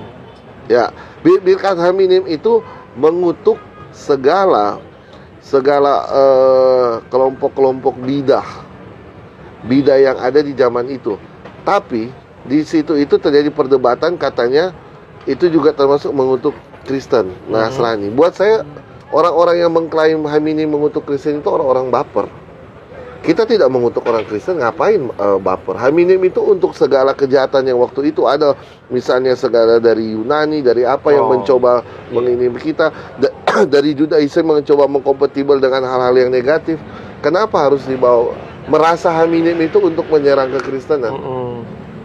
Dan kutuknya itu bukan berarti kita mengutuk apa. Kita bilang semoga engkau Tuhan menghukum segala musuh-musuh yang mencoba mencerai-beraikan. Jadi inti-intinya itu sebenarnya doa-doa pada umumnya. Iya kan? Iya. Bukan kita melihat Birkat Haminim ditafsir sebagai, kita nggak pernah baca doa ya Tuhan kutuklah agama A, agama B. Itu perasaan orang-orang yang menganggap Haminim itu kita lakukan seperti itu. Padahal sama sekali tidak. Bisa datang di sinagog kita baca Amidah, bisa dengar sendiri. Haminim tidak ada yang tidak seperti itu gitu. Oke. Bagaimana bisa ada oral Torah sementara Semika Yahudi baru muncul hanya hingga Rabi Akiva? Ya, memang banyak Rabi Yahudi Ortodoks modern saat ini mengakui bahwa Semika itu putus di abad keberapa, tapi dilanjutkan lagi untuk kepentingan Judaism, eksistensi. Kalau Anda mau lihat ini sebagai suatu kelemahan Judaism, silakan, Hashem jadi hakim. Tapi kalau Anda lihat ini sebagai cara, karena waktu bait suci kita dibakar, itu rabi-rabi yang ada berdiri di atas reruntuhan, pada ngomong begini, ini gimana cara kita melanjutkan agama kita ini? Bait suci hancur. Gimana cara kita berkorban apa semua?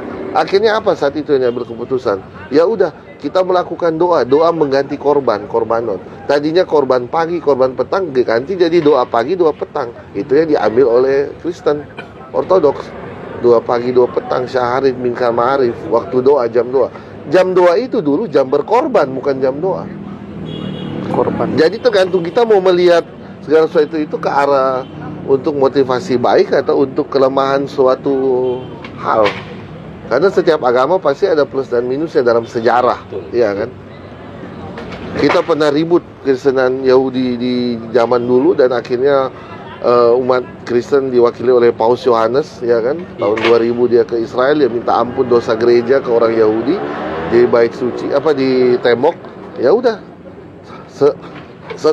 Selesai itu menjadi baik hubungan Yahudi dengan Kristen, tidak ada lagi dendam. Kita mau hidup terus bermusuhan atau mau hidup dalam perdamaian, mau punya hati mengampuni atau hati mendendam, that's your choice, ya kan? Ya, ini ada pertanyaan lagi.